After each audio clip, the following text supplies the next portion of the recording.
So, children, let's continue lesson 2 Nelson Mandela Long Walk to Freedom. The first half part we have seen. उसमें आपने देखा कि कैसे inauguration ceremony के दौरान नेल्सन मंडेला अपनी स्पीच दे रहे हैं और किस तरह से वहाँ का सीन था, कैसे ये अपनी पुरानी याद को ताज़ा कर रहे थे कि कितने हिम्मत वाले, कितने करेजियस लोग हैं जिन्होंने साउथ अफ्रीका के लिए अपनी जान भी दी है. अब आगे देखते हैं lesson. It is from these comrades in the struggle that I learned the meaning of courage.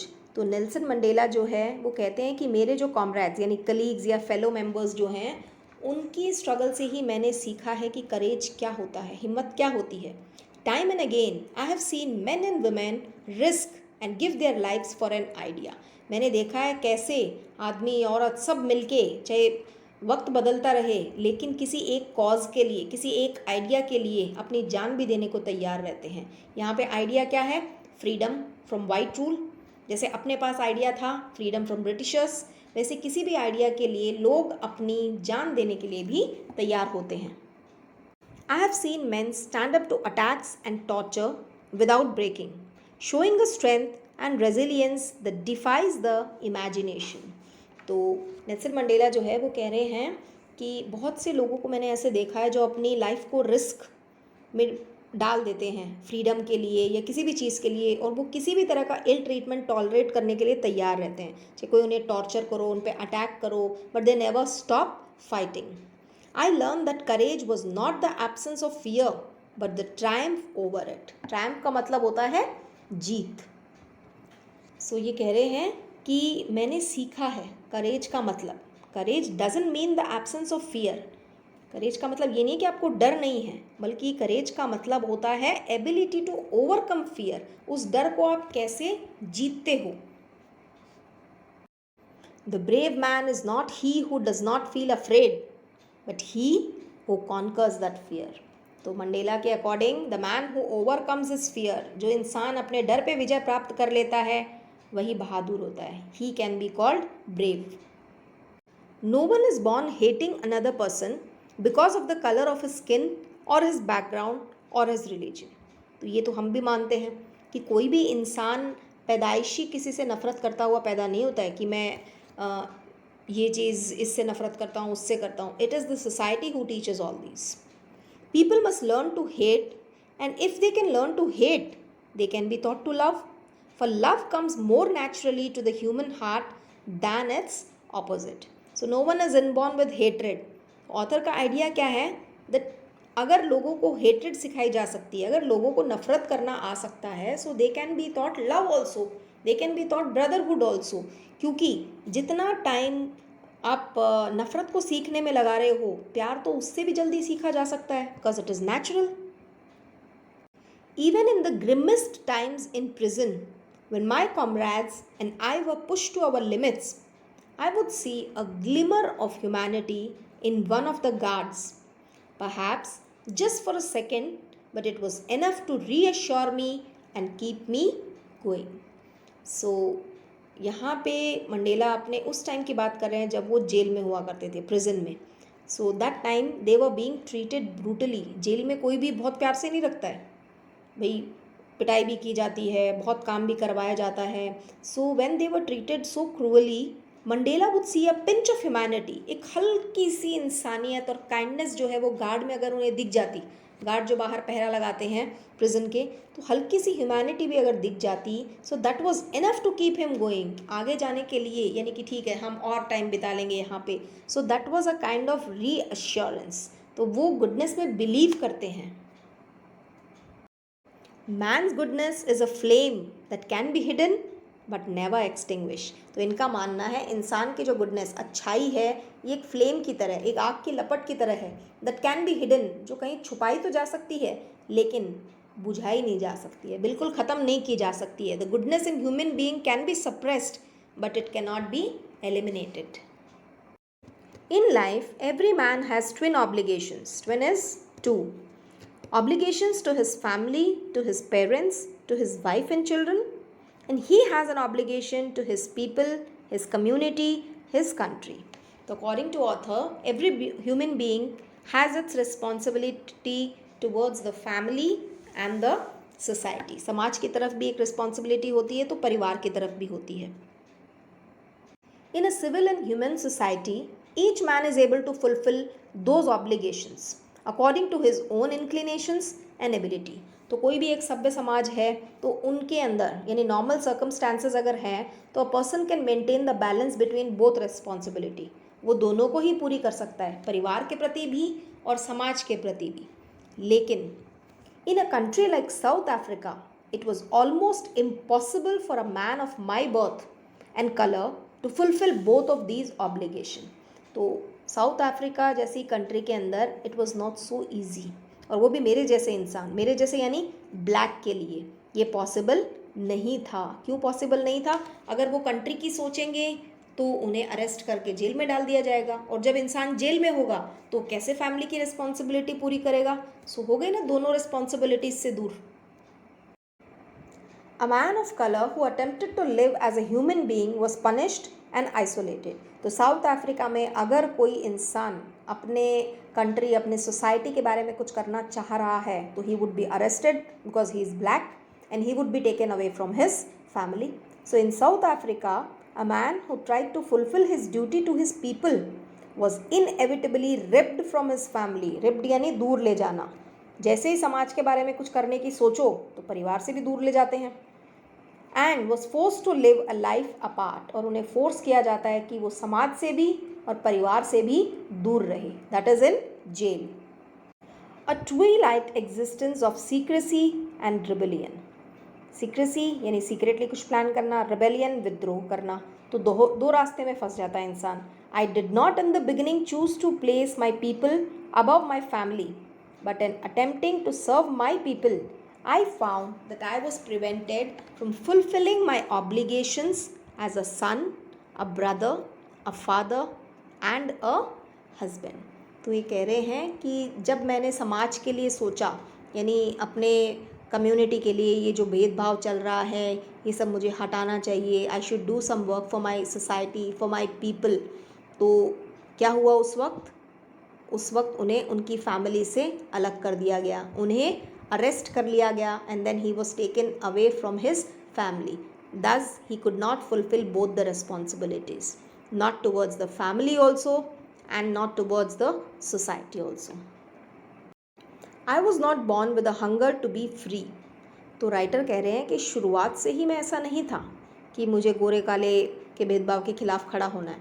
I was born free in every way that I could know, free to run in the fields near my mother's hut, free to swim in the clear stream that ran through my village, free to roast mealies under the stars and ride the broad backs of slow moving bull. ये सारे छोटे छोटे काम हैं जो कि करने के लिए मैं बिल्कुल आज़ाद था। जब चाहूँ तब फील्ड में, खेतों में घूमूँ, जब चाहूँ तब मैं स्ट्रीम में तैरूँ, जब चाहूँ तो मैं भुट्टे सेक के खा लूँ, या व्हाटएवर, लाइक जो भी एक बच्चा या जो भी एक नॉर्मल इंसान करता है वो सब मैंने किया था, बिकॉज शुरू में ऐसा मेरा कोई प्लान नहीं था। As long as I obeyed my father and abided by the customs of my tribe, I was not troubled by the laws of man or God. तो जब तक मैं अपने पिताजी की आज्ञा में था, जैसा वो कहते वैसा मैं करता, जब तक मैं अपने ट्राइब के कस्टम्स, रीति रिवाजों को मान रहा था, तब तक मुझे कोई फ़र्क नहीं पड़ता था कि समाज में क्या हो रहा है क्या नहीं हो रहा। It was only when I began to learn that my boyhood freedom was an illusion जिसे हम कहते हैं भ्रम। तो जब मुझे इस चीज़ का एहसास हुआ कि ये जो फ्रीडम मैं सोच रहा हूँ, ये जो आज़ादी मैं फ़ील कर रहा हूँ, ये तो एक भ्रम है। एक्चुअल में तो आज़ाद हम है ही नहीं, हम तो बंद हैं किसी चीज़ में, एक दायरा बना रखा है हमारे लिए। I discovered as a young man that my freedom had already been taken from me, that I began to hunger for it. तो मुझे एहसास हुआ कि मेरी आज़ादी तो मुझसे छीनी हुई है, और जो चीज़ हमसे छीन ली जाती है हम उसे पाने के लिए और ज़्यादा बेताब हो जाते हैं। At first, as a student, I wanted freedom only for myself. The transitory freedoms of being able to stay out at night. तो शुरू में जब मैं स्टूडेंट था तो छोटी मोटी फ्रीडम चाहिए होती है कि रात को हम कहीं भी फ्रेंड के घर रुक रहे हैं या बाहर रह रहे हैं, इस तरह की छोटी छोटी freedom of being able to stay out at night, read what I pleased and go where I choose. तो आपकी उम्र में यही फ्रीडम होती है कि हमें थोड़ी देर बाहर जाने दिया जाए, हम जो चाहें वो पढ़ लें, जो चाहें वो मूवी देख लें, जो भी हमें करना है वो हम करें। तो फ्रीडम का मतलब यही होता है अपनी उम्र में। Later, as a young man in Johannesburg, I yearned for the basic and honorable freedoms of achieving my potential, of earning my keep, of marrying and having a family, the freedom not to be obstructed in a lawful life. तो जब ये थोड़े बड़े हो गए, then they had to struggle for having a peaceful marriage, family, basic amenities, जो भी रोज़मर्रा के सामान चाहिए, बच्चों को जो भी प्रोवाइड करवाना है, इस तरह की फ्रीडम चाहिए थी विच एवरीवन हैज़ एक्सेस टू। जहाँ भी लॉ एंड ऑर्डर होता है, ये सारी फ्रीडम, जैसे आज हम इंडिया में रह रहे हैं तो ये सारी फ्रीडम हमें मिली है अकॉर्डिंग टू कॉन्स्टिट्यूशन, जो उस वक्त उनके पास नहीं थी। But then I slowly saw that not only was I not free but my brothers and sisters were not free. तो इन्हें रियलाइज़ हुआ कि सिर्फ यही नहीं है जिन्हें बेसिक राइट्स नहीं मिले हैं, बल्कि इनके कई और भाई बहन इनके समाज में हैं जिन्हें ये राइट्स, ये फ्रीडम नहीं मिली है। I saw that it was not just my freedom that was curtailed, cartel is restrict करना या बंदिश लगा देना, but the freedom of every one who looked like I did. तो मुझे लगा, मैंने एहसास किया ये चीज़ का, सिर्फ मुझ पे बंदिशें नहीं हैं बल्कि और भी बहुत सारे समाज में मेरे भाई बहन हैं जो कि इस फ्रीडम से दूर हैं। That is when I joined the African National Congress, जिसे ANC बोलते हैं, and that is when the hunger for my own freedom became the greater hunger for the freedom of my people. तो इस वक्त जब मैंने अफ्रीकन नेशनल कांग्रेस ज्वाइन की, उस वक्त मैंने रियलाइज़ किया कि मेरी ही फ्रीडम नहीं, मुझे पूरे अपने समाज, अपने लोगों की फ्रीडम के लिए भी फाइट करना होगा। It was this desire for the freedom of my people to live their lives with dignity and self-respect that animated my life, that transformed a frightened young man into a bold one. तो ये एक आग जो मेरे अंदर लगी थी freedom वाली, इसने मुझे पूरी तरह से चेंज कर दिया। जो मैं स्कैर्ड वन था वो ब्रेव बन गया, जो हमेशा लॉ एंड ऑर्डर को फॉलो करता था वो अब लॉ ब्रेकर बन गया।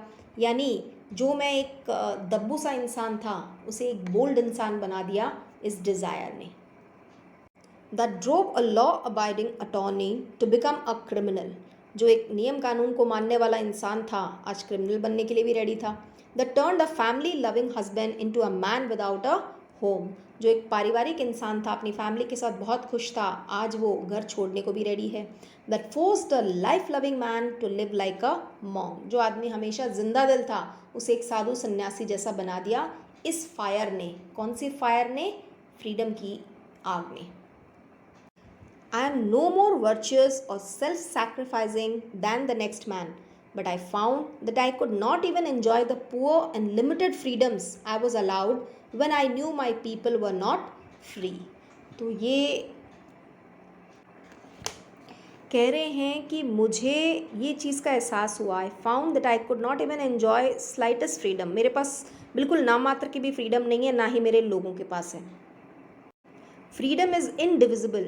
The chains on any one of my people were the chains on all of them. The chains on all of my people were the chains on me. So according to him, freedom cannot be divided. आज़ादी को बांट नहीं सकते हो।